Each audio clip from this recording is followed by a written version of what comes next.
বাংলাদেশকে নিয়ে খারাপ পরিকল্পনা ভারতের, বুঝে ফেলেছে বাংলাদেশ সেনাবাহিনী। এবার আর ভারতকে ছাড় দেবে না বাংলাদেশ সেনাবাহিনী, রাখা হবে দৌড়ের উপরে। বিস্তারিত জানতে পুরো ভিডিওটি মনোযোগ সহকারে দেখতে থাকুন। ভারতীয় প্রতিরক্ষা বিশেষজ্ঞ মহল থেকে শুরু করে ভারতের বিভিন্ন গোয়েন্দা সংস্থা, তার পাশাপাশি ভারতের সকল মিডিয়া বাংলাদেশকে বোকা বানাতে উঠে পড়ে লেগেছে। তারা যত ধরনের ষড়যন্ত্র করার সবগুলো করছে, মিথ্যা বানোয়ার তথ্য ছড়াচ্ছে। ভারতের প্রতিরক্ষা বিশেষজ্ঞরা মনে করছেন ভারতের উত্তর পূর্বে যে রাজ্যগুলি রয়েছে, অর্থাৎ তারা সেভেন সিস্টারের কথা বলছে, এই রাজ্যগুলির উপর বাংলাদেশের একটা আলাদা করে দুর্বলতা আছে। ওই সমস্ত জায়গাগুলোকে দখল করতে মরিয়া হয়ে উঠছে পাক সেনারা। ঠিক সেই কারণেই নাকি বাংলাদেশের সঙ্গে মধুচন্দ্রিমা শুরু করেছে পাকিস্তান। দেখুন, তারা একটি বিষয় উল্লেখ করেছে, ঢাকায় নাকি সামরিক ঘাঁটি স্থাপন করতে যাচ্ছে পাকিস্তান। 2025 সাল থেকেই নাকি শুরু হয়ে যাবে প্রস্তুতি। ভারতের সেভেন সিস্টার দখলের যে নীল নকশা, এটি নাকি পাকিস্তান এবং বাংলাদেশ একসাথে মিলে তারা ভারতের সেভেন সিস্টার দখল করবে। আবার ভারতের সকল মিডিয়া আরও বলছে পাক সেনারা নাকি বাংলাদেশ দখল করবে, 1971 সালের মতো তার পুনরাবৃত্তি ঘটাবে।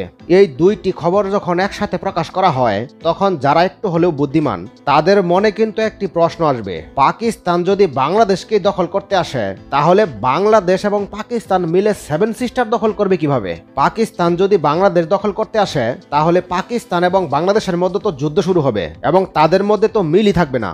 তখন তারা মিলে আবার সেভেন সিস্টার দখল করবে কিভাবে? আর এই প্রশ্ন থেকেই বোঝা যায় ভারতের এই সকল সংবাদপত্র, এই সকল মিডিয়া, তারা উন্মাদ এবং তাদের প্রত্যেকটা খবরই ভুয়া, বানোয়াট এবং আপত্তিকর সংবাদ। 1971 সালে পাকিস্তানি সেনাবাহিনী বাংলাদেশের ভেতরে ঢুকে যেভাবে অন্যায় অত্যাচার চালিয়েছিল, সেই একই কাজ নাকি আবারও করবে। তারা কিন্তু এভাবেই কিন্তু গণমাধ্যমে বিভ্রান্তিকর তথ্য ছড়াচ্ছে। দেখুন, পাকিস্তানের প্রধানমন্ত্রী শাহবাজ শরীফের সঙ্গে বাংলাদেশের অর্থনৈতিক, সামাজিক ও ক্রীড়া বিষয়ক বৈঠক করেছেন ডক্টর মোহাম্মদ ইউনূস। এতে করে ভারতের এত জলে কেন আমার বুঝে আসে না। দেখুন, বাংলাদেশ সেনাবাহিনীর জনসংযোগ পরিদপ্তর ISPR এর পক্ষ থেকে কিন্তু একটি প্রতিবাদ জানানো হচ্ছে এবং এরকম একটি শিরোনাম কিন্তু কখনোই গ্রহণযোগ্য নয়। আপনারা স্পষ্ট দেখতে পাচ্ছেন, বাংলাদেশে ঢুকছে পাক সেনা, তবে কি ফিরছে 71-এর ইতিহাস। দেখুন, এইরকম একটি শিরোনাম যখন আমাদের পার্শ্ববর্তী দেশ আমাদের বিরুদ্ধে লিখে, তখন কিন্তু যারা একটু হলেও সচেতন, যাদের একটু হলেও বুদ্ধি আছে, তারা কিন্তু স্পষ্টতই বুঝে যায় ভারতের এই সকল মিডিয়া, তারপর ভারতের বর্তমান যে ক্ষমতাসীন রাজনৈতিক দল, তাদের মনোভাব কতটা নোংরা এবং তারা কতটা উগ্রবাদী দল। দেখুন, বাংলাদেশ সেনাবাহিনীর পক্ষ থেকে যে প্রতিবাদ প্রকাশ করা হয়েছে, এটা কিন্তু অবশ্যই দরকার ছিল এই মুহূর্তে। কারণ তারা আমাদের মুক্তিযুদ্ধ, আমাদের 71 নিয়ে হাসি তামাশা করছে, বিভিন্ন উস্কানি দিচ্ছে। এটা কিন্তু খুবই সেনসিটিভ একটা বিষয়। কিন্তু ভারতীয় এই সকল মিডিয়ার কোনো কমন সেন্স বলতে কিছু নেই। দেখুন, এই সকল মিডিয়ার খবর কোটি কোটি মানুষের সামনে যায়, ভারতের বাংলাভাষী এবং বাংলাদেশের মানুষের সামনে আসে। তাদের মধ্যে অনেকেই হয়তো আপনার আমার মতো সচেতন নয়, তারা কিন্তু এই খবরগুলোকে অন্য মাইন্ডে দেখে এবং তাদের মধ্যে কিন্তু একটি বিভ্রান্তি সৃষ্টি হয়। আপনি আমি হয়তো এই খবরগুলোকে মিথ্যা, বিভ্রান্তিকর বলছি, কিন্তু অনেকেই হয়তো রয়েছে এই খবরগুলোকে বিশ্বাস করছে। আপনার আমার মধ্যে কনফিউশন তৈরি না হলেও যারা এই খবরগুলোকে বিশ্বাস করছে, তাদের মধ্যে কিন্তু একটি কনফিউশন তৈরি হচ্ছে এবং তারা কিন্তু খুবই দ্বিধাদ্বন্দ্বে পড়ে যাচ্ছে। দেখুন, খবর যদি এভাবে প্রকাশ করা হয়, পাকিস্তান থেকে সমরাস্ত্র কিনছে বাংলাদেশ, গোলাবারুদ কিনছে বাংলাদেশ, তাহলে হয়তো তাদের মধ্যে দ্বিধাদ্বন্দ্ব কাজ করবে না। কিন্তু যদি বলা হয় পাকিস্তানি সেনাবাহিনী বাংলাদেশে আসছে, বাংলাদেশ দখল করবে, 1971 সালের পুনরাবৃত্তি হবে, তাহলে কিন্তু এই বিষয়টি মেনে নেওয়ার মতো নয়। বাংলাদেশ সেনাবাহিনীর পক্ষ থেকে এ বিষয়টি নিয়েই কিন্তু প্রতিবাদ জানানো হচ্ছে। যদিও পাকিস্তানি সমরাস্ত্র বাংলাদেশে আসছে, গোলাবারুদ কিনছে, এ খবরগুলোও কিন্তু মিথ্যা, বানোয়াটভাবে প্রচার করা উচিত নয়। বাংলাদেশ সেনাবাহিনীর পক্ষ থেকে দায়িত্বশীল পদক্ষেপ নেওয়া হয়েছে, এজন্য আমরা বাংলাদেশ সেনাবাহিনীকে সাধুবাদ জানাই। তারা ভারতীয় গণমাধ্যমের মুখোশ উন্মোচন করে দিয়েছে। ভারতীয় গণমাধ্যম বলছিল পাকিস্তানি সেনাবাহিনী বাংলাদেশের ময়মনসিংহে অবস্থিত মোমেন শাহী সেনানিবাসে আসবে এবং বাংলাদেশি সৈনিকদের প্রশিক্ষণ দেবে। তবে বাংলাদেশ সেনাবাহিনীর ISPR এর পক্ষ থেকে বলা হয়েছে বাংলাদেশ এবং পাকিস্তানের মধ্যে এমন কোনো কথা হয়নি। অর্থাৎ এই সামরিক প্রশিক্ষণের যে বিষয়টি, এটি পুরোপুরি বানোয়াট এবং বিভ্রান্তিকর। এখন প্রশ্ন হলো, আমরা ভারতীয় মিডিয়ার কথাগুলো বিশ্বাস করব, নাকি বাংলাদেশ সেনাবাহিনীর ISPR এর পক্ষ থেকে বলা এই কথাটিকে আমরা বিশ্বাস করব? অবশ্যই আমরা কোনো প্রকার দ্বিধাদ্বন্দ্ব ছাড়াই বাংলাদেশ সেনাবাহিনীর পক্ষ থেকে যে কথাটি বলা হয়েছে, সেটাকেই শতভাগ বিশ্বাস করে নেব।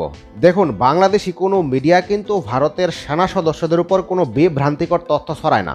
কিন্তু ভারতীয় মিডিয়াগুলোর, ভারতীয় সংবাদপত্রগুলোর এত হিম্মত হয় কোথা থেকে বাংলাদেশ সেনাবাহিনীকে নিয়ে এমন বিভ্রান্তিকর তথ্য ছড়াচ্ছে? তাতে এটা স্পষ্ট হয়ে উঠছে ভারত কোনোভাবেই শান্তিতে নেই। তাদের মনে হিংসা তৈরি হয়েছে। বাংলাদেশের সঠিক পদক্ষেপ দেখে তারা আফসোস করছে। তা না হলে ভারত বাংলাদেশের উপর এত বেশি বেশি গুজব কেন ছড়াবে? বাংলাদেশকে নিয়ে তারা সারাক্ষণ কেন মেতে থাকবে? যদিও আমাদের অনেকে ভারতের ভেতর যাওয়া হয়নি, কিন্তু তারপরও এখানে বসে থেকেই হয়তো আমাদের অনেকেই বুঝতে পারছেন যে ভারতের ভিতর কতটা অশান্তি চলছে এবং তারা হিংসায় কতটুকু জ্বলে পড়ছে। দেখুন, বাংলাদেশ পাকিস্তান থেকে সমরাস্ত্র কিনছে, গোলাবারুদ কিনছে। এই যে ভারতীয় মিডিয়াগুলো প্রচার করছে, ধরে নিন পাকিস্তান থেকে বাংলাদেশ সমরাস্ত্র কিনলো এবং গোলাবারুদ কিনলো, কিন্তু ভারতের তাতে কি? তাদেরও তো জ্বলে কেন? ভারত চাচ্ছে পাকিস্তান থেকে কিনা যাবে না, চীন থেকে কিনা যাবে না, ওই দেশ থেকে কিনা যাবে না, ওই দেশ থেকে কিনা যাবে না, শুধু ভারত থেকে কিনি আর ভারতের অঙ্গরাজ্য হয়ে থাকি। দেখুন, বাংলাদেশ সেনাবাহিনী যেটা চাইবে, আমরা দেশের নাগরিক হিসেবে কিন্তু প্রত্যেকেই সেটা চাইব। কারণ দেশ কিভাবে ভালো হবে তারাই ভালো বুঝেন।